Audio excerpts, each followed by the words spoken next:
Life Over Coffee. Conversations for transformation. Hello everyone, I am Rick Thomas. Thank you so much for joining me for Life Over Coffee.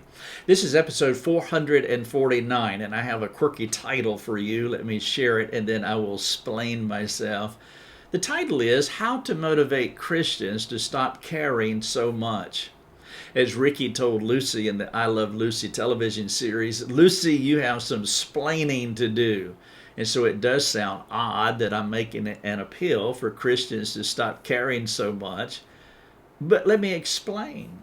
You see, one of the side effects of chronic debilitating sickness among caring friends is unsolicited advice from the folks who love you.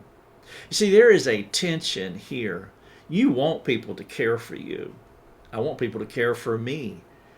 But there can be an unwitting burden attached to the advice that you receive as they suggest the latest cure, the thing that worked for them, or their latest Google research.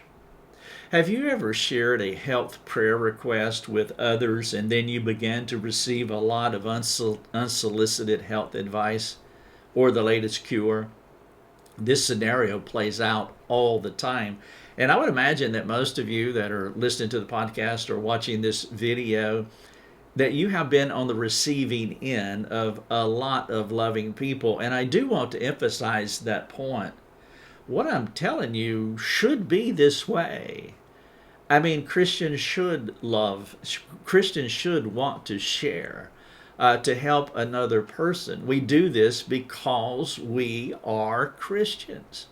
Christians are the most caring people in the world.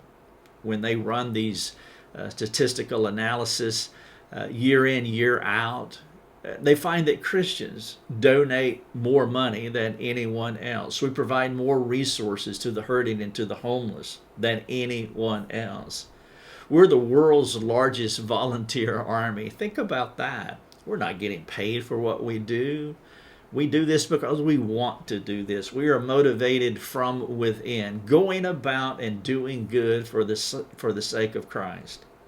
And then if you take that global generosity down on a micro level, we do similar things with each other. We make house visits, we make phone calls, we solicit funds on the behalf of each other. We prepare meals, we build houses. These things are what we do. We are Christians. Christ came into our life. He imposed himself. He regenerated us. We became born again. He's called us to grow up into Christ's likeness. And so what would Jesus do? Well, he would love us, and we want to love others. That is why we do these things, for the sake of the gospel. But there is another side to this good thing that we do for each other. It's the burden of the sickness and the sick person and the endless advice. It complicates their hurting souls. Sometimes it even amps up their soul noise as they wrestle with what is wrong with them, plus they have the advice, the unsolicited advice, and in many cases the unhelpful advice that they receive. And so they have to wrestle physically. Are my margins clear? Should I have this life-altering surgery? Should I follow the path of my friend who had cancer and this is what happened to them and there was a success story? Should I do that? Or should I listen to my doctor's advice who is taking me down another path? And how will that turn out? And then all of my loving friends giving me their books, their stories, their bottles, their paraphernalia. Try this, do this, eat that, don't eat that. Well, that can really be a burden on the person who's carrying the weight of a physical problem. Let me share with you just a few assorted stories that talk about the love that Christians offer to people. Here's kind of a funny story. It was a little over 2 decades ago. I was doing a counseling conference, actually at the church that we attend now. And at some point during that conference, I told the conferees that I collect bisons. Now, there's a story behind that. I'll not share at this point. And I don't collect bisons anymore, by the way, so don't send me any bisons. But I used to. And in that conference, I realized, wow, if you say something like that in a public arena, you're going to get a lot of bisons. And there were bisons coming out of the woodwork. I got a little bison statue. I got a bison picture that I had on my wall for a long time. I got bison stationery. I got a bison T-shirt. I got bison cufflinks. I got endless bison ad infinitum. Now, again, don't send me any bison unless it's super, super cool, and then you can do that. But I will be the sole determiner if it is super, super cool. And please understand that I'm a minimalist, and so if it's not super, super cool, it'll end up at the Goodwill. I will give it away. I won't keep it because we're not materialist. But those cufflinks were super, super cool. And of all the bison paraphernalia that I received, I have kept those all of these decades later. But I realized in that conference, be careful what thy little tongue saith, because people will respond with generosity and kindness, because that is what Christians do. Let me share a few other stories that are a little more serious. I have a friend who has a chronic debilitating disease that the doctors cannot get their finger on. In fact, it's so debilitating. She got this shortly after her marriage. She's had it for multiple decades, to where she will spend seasons of her life prostrate, just laying out, where she can't do anything, just a minimal activity, where she has to rest for hours and hours. And I'm talking about lifting a cup or eating a meal. And so it is a very debilitating disease that she has, and it's fraught with so many ancillary problems that she has to wrestle with, because she just can't hardly move. Well, I have met with her and her husband for many years, and for hours at a time, and it is a joy to serve them.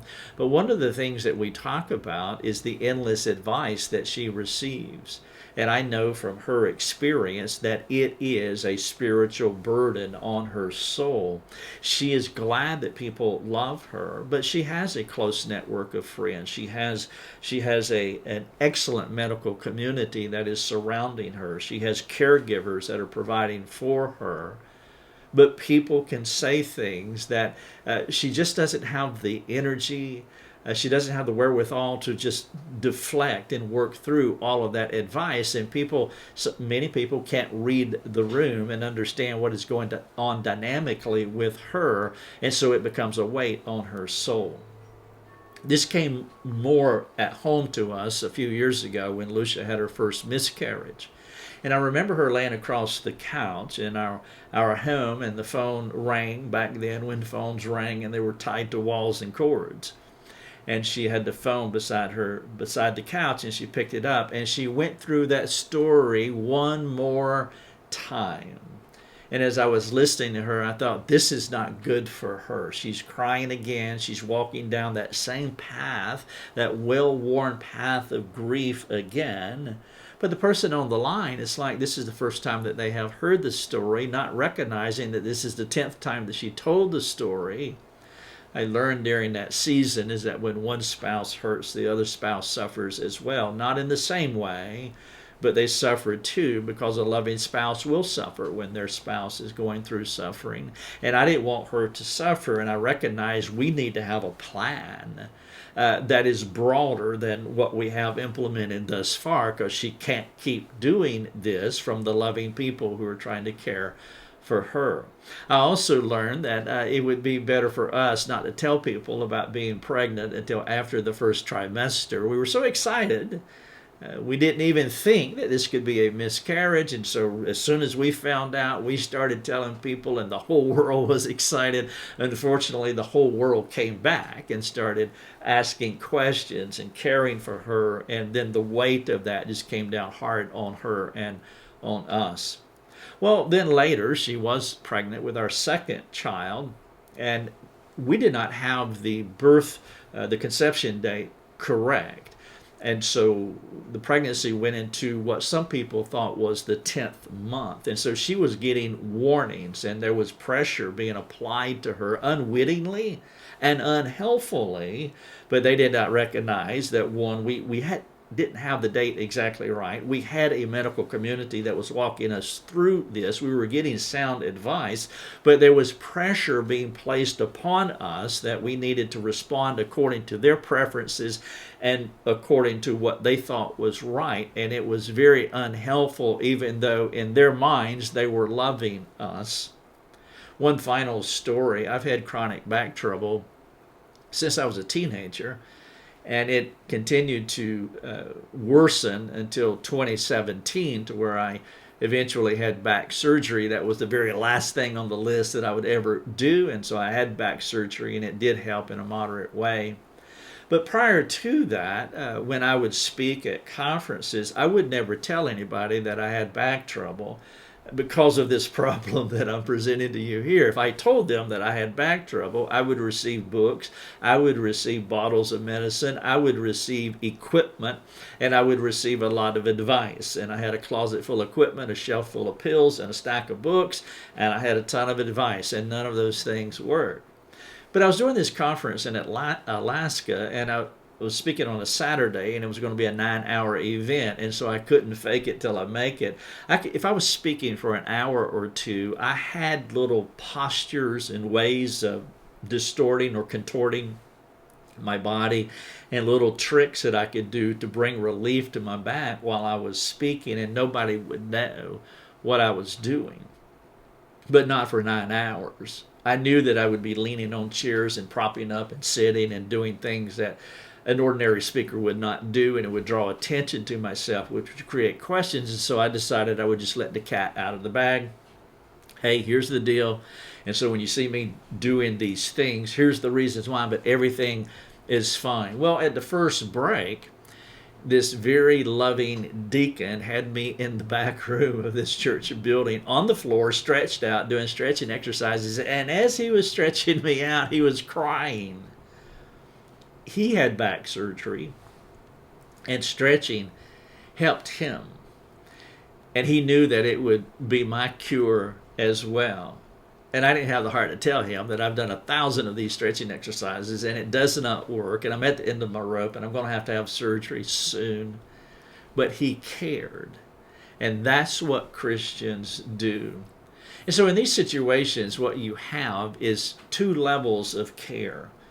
And I want to walk through each one of those levels in just a moment. But it takes discernment when giving advice. And that's really the big idea. You and I have to read the room. More specifically, we have to pray about whether this is helpful for this person, or am I just mapping my success story over them, which happens all too often. This worked for me, so I know it worked for you, as though God is writing the same narrative for them that He's writing for me, that He wrote for me. And that's just not true. 2 people have cancer, they're walking down 2 unique paths. 2 people have back trouble, they're walking down or crawling down 2 unique paths. What worked for one did not work for the other. This person lived a long time, this one didn't. This one had life-altering surgery, this one didn't. It's not the same. And so we have to read the room and be mindful of the person who is struggling before we provide our care. And so one level of care could say, I care for you, which is why I am giving you advice. And you give them advice. That may or may not be good. That is a lower level of care, where we just give the advice without necessarily reading the room. But then there is a deeper level of care that sounds something like this. I care for you, which is why I'm not giving you advice, or I'm going to give you carefully caveated advice that releases you from any expectation to follow through with what I'm suggesting to you. Now that is a conversation, this deeper level of care. That is a conversation that you actually want to have. Because if you're truly loving someone and you're giving them advice, you want to release them from that advice. We want to have enough self-awareness to recognize that what worked for me might not apply to them, and rather than just giving them the advice with no caveat whatsoever, a loving thing to do would be to place the caveat there saying, hey, I'm releasing you from this. I just want to share this with you. Now, what that will do in many cases is that you will see their countenance change as a burden will start lifting from them. And then it can open the door to a deeper conversation so that you can actually talk about this, because this is something that you need to talk about with the person that is struggling if you're giving them advice. I don't recommend, in fact, I don't just give people advice. Typically, in almost all cases, is someone that I know, someone that I have a relational bridge with, to where we can have this deeper conversation, because I want them to know that I care for them. Here's some advice. I want to be releasing. Can we talk through this so that I haven't placed a burden on you? And so I would just ask you to consider, if you do give advice, that you carry that advice farther, and that you put some footnotes and caveats to it so that you can release them from any burdens that they may take from it. Let me give you, now I want to turn just a little bit and talk to the sick person, and specifically about the spiritual burdens that they can carry when people do give you advice. One of those is the fear of man. The fear of man could sound like, I don't want to disappoint them by rejecting their advice. And so if the person who has the chronic problem struggles with fear of man, there's a possibility that it could look like this, where they're looking up at that person and they really don't want to disappoint that person. And so the person who's giving advice is actually controlling the sick person, because the sick person struggles with fear of man. And if that is true, that will most definitely place a burden on the sick person, and they could be jumping through all kinds of hoops because they don't want to disappoint the person who gave the advice. And it can even be further complicated if the advice doesn't work, and then they go back and report back that your advice was no good. That will further complicate their fear of man. And so if you do struggle with fear of man and you're going through a chronic problem, there is a sturdiness that's required on your part. Now, I'm going to talk more about that in just a moment. But it is essential, if you're going through sickness and you're struggling in any of these ways, that there is a spiritual sturdiness that's required on your part. And so there is a physical problem that you're going through, and there are spiritual essentials that you have to possess, or the lack of spirituality could really complicate the physical problems along with the interactions with other people. And one of those is the fear of man. Another temptation could be self-righteousness. Now that is a different dynamic. That is actually an antithetical dynamic to where fear of man looks up at the other person and you don't want to displease them, so you take their advice. Well, self-righteousness is now the sick person is on top looking down on the person who's giving advice, and it sounds something like this: I am frustrated about all this advice I'm receiving from others. The person is angry. The chronic person is angry, and anger is a manifestation of the heart of self-righteousness. And now you're looking down on the other person, and that too will complicate the chronic problem that you're going through.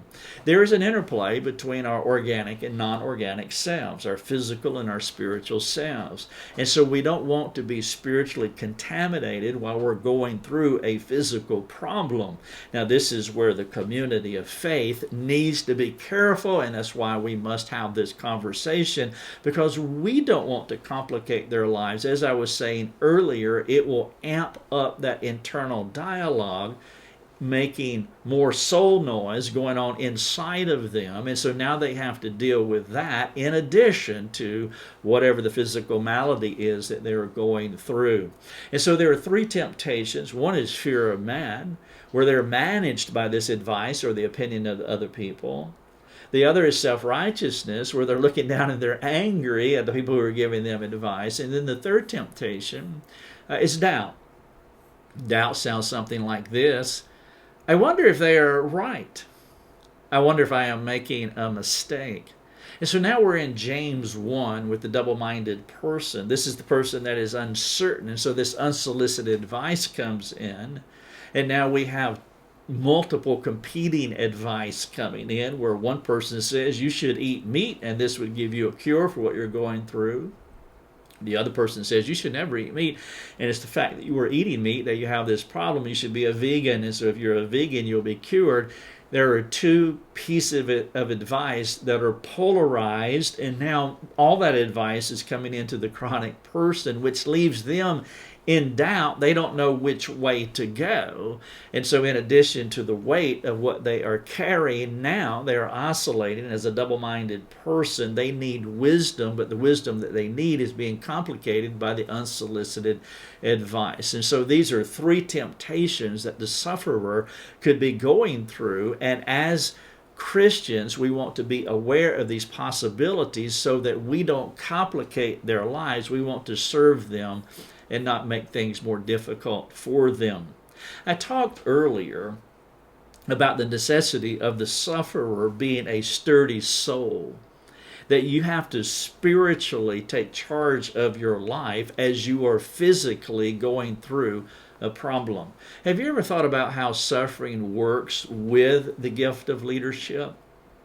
Suffering and leadership is one coin, two sides. You see, you can suffer and not lead yourself through it. That's going to make your suffering worse. If you don't lead yourself through your suffering, you will cave to the fear of man, and people's opinions will drag you all over the medical landscape where you're doing everything that you could possibly do, and none of those things work because you're not leading, they are leading.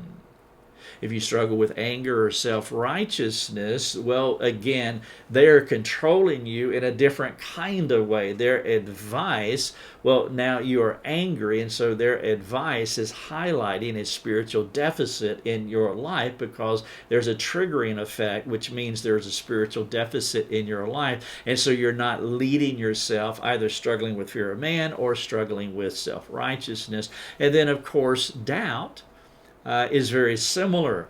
And so leadership and suffering go hand in hand, and they are absolutely essential. And so when a person is suffering, they must know how to lead themselves through it, or they will become victims of their suffering.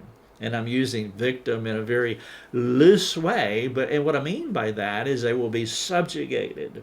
They will be serving their suffering, and their suffering will be a cruel taskmaster because they're not getting on top of this fear of man, or taking care of this self-righteousness, or seeking the wisdom of God, which sometimes means speaking the truth in love and telling people that no thank you. I have caregivers and I love you, appreciate what you're trying to do, but I don't need that advice right now, and I'll talk a little bit later how to frame that conversation. But if you don't lead yourself through your physical issues, then you will become a victim of them. Christian men, women, and children will have to choose that I am going to lead myself through this, or I'm going to be managed by this, and we cannot be managed. Let me give you an illustration of what I'm talking about. Christ in Gethsemane. When Christ was in Gethsemane, he went a little farther, as the Matthew text says. And he spent time praying with his Father, wrestling with the cup. Should he take it, not take it? He submitted to the will of his Father. That was an intense suffering time that we can't fully get our minds around. We can kind of, in an educated way, discern what was going on there, but yet we can't understand all the complexities. But in the most simplified way to understand it, he was suffering intensely in that moment in Gethsemane. And then as he was coming out, what was happening? His men were sleeping on the job. He suffered, and it was essential that he lead them through his suffering because they were not leading well. And that happens so often. I've illustrated it this way before, is that a mother who has a cold, a common cold, and she has 3 children around her kneecaps that are needing this and needing that, and you can see her with the Kleenex stuffed in her nose, and she's making the meal for the day for the kids, and the kids are around her knees. What is she doing? She is leading herself through her suffering, or she will be a victim of her suffering by getting angry at the children and not persevering through it. Moms understand this idea of leadership and suffering. You don't have a day off. And so if you're suffering, they have to lead themselves through it, or the suffering will not go well for anybody. And that's what happened with Christ in the Garden of Gethsemane.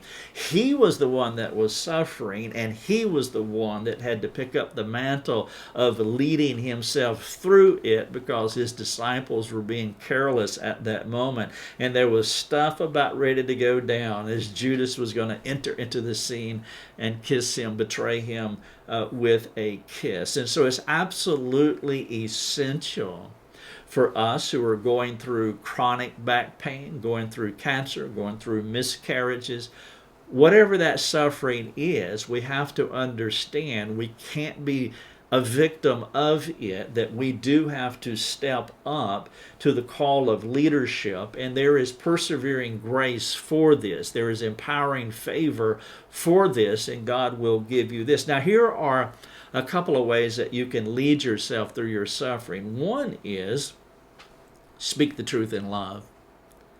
When people give you advice, just ask God to give you the courage to speak the truth in love at this moment, so that you can lead the situation. Because if you don't, well, then there's going to be a bison just coming through the woodwork, and you don't want that. Number two is talk to a close network of friends and tell them what you need.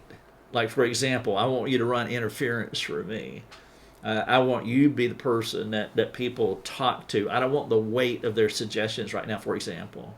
Or you could have a couple of medical people that you rely on, and that's going to be the advice that you are going to follow. And then when people give you their medical advice, you say, well, I have medical advice.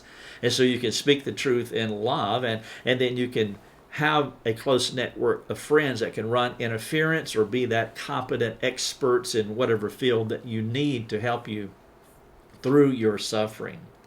Now, here's his framework response, talking about speaking the truth in love, that you can use.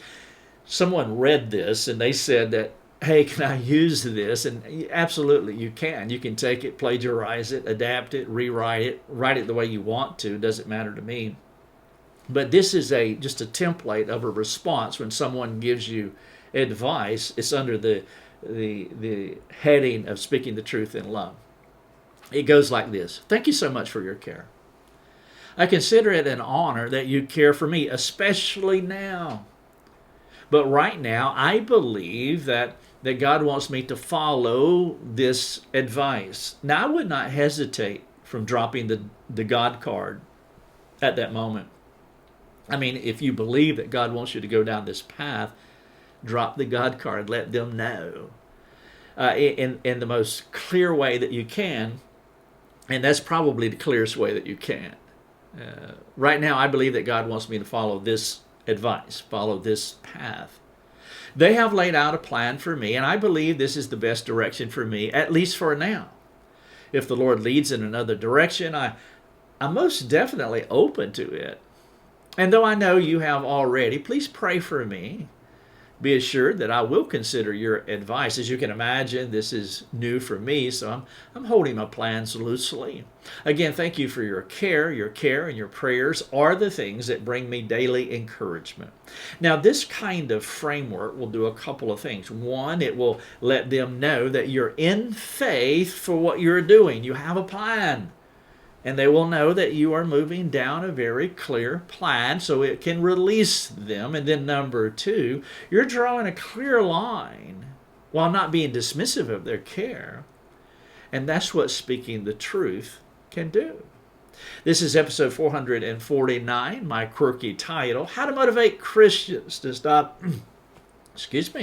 How to Motivate Christians to Stop Caring So Much. Before I finish, I want to ask just a few questions, 2 for you and 2 for the sick person. Number one, what is your takeaway from what I have shared with you? And if there is something that you could take away from what I have shared, what will you do? What will be your plan to change or to implement that takeaway that you have? Number two, perhaps talking to a person in chronic pain would be an enlightening conversation for you and a burden lifting one for them. And so the next time that you encounter a person who is struggling in a particular way, physically, I'm talking about in context, ask God to give you the courage to have this expanded conversation with them. I think it would be enlightening, and I also think it would be a relief to them, because you know that they are receiving all kinds of advice, and to have someone to come along that like is reading the room, is intuitive, and they see not just the problem, but they see this other problem that this person's getting a lot of advice. It could be a time of laughter, actually, because I've had this conversation with people, and the person who's going through the chronic pain just laugh. Yeah, I received. In fact, I had this conversation yesterday with someone whose spouse has cancer, and we talked about this, and I shared my title with my friend. I said, it's funny that we're even talking about this, because I've just outlined an episode that says how to motivate Christians to stop caring so much. And so we had a good laugh because he understood it. And anybody going through chronic pain understands this problem, because they are living it, because Christians love to do things for people. And so perhaps talking to a person in chronic pain would be an enlightening conversation and burden lifting for them. And so would you consider doing it? Now, question number 3, this is to the sufferer. Are you bitter with all the unsolicited advice that people give you? If you are, what is your plan to change yourself so that you don't complicate your physical problems with spiritual problems? Now, it could be fear of man, it could be self-righteousness, you could be in the throes of doubt because of the diversity of opinions that are given to you. But has it created bitterness or anger or self-righteous, whatever? Are there spiritual problems that are growing in your soul because of this, what I'm talking about here? If there is, you need a plan for change. You need to talk to somebody and just let the air out of the room and say, I've got this chronic problem, but I'm struggling spiritually too because of this, and I need some help, and talk to someone through it. And then number 4, to the sufferer. Do you have someone who can protect you from the process, protect you from, as well as process all of the advice? Perhaps a spouse, a parent, a pastor, some other spiritual leader. But you need people running interference for you. You need a competent team that can keep you from the temptation of double-mindedness and doubt. You need a spiritual advisor, a disciple maker, someone that can really speak into the spiritual dynamics of what's going on in your life. And so do you have that team? And 2 or 3 people, we're not talking about 50 people, but there is safety in a multitude of counselors. And so do you have that counselor net of people that can advise according to different levels of expertise that they have? This is episode 449, How to Motivate Christians to Stop Caring So Much. Thanks so much for listening. Thanks for joining us. Learn more and get access to other resources at lifeovercoffee.com.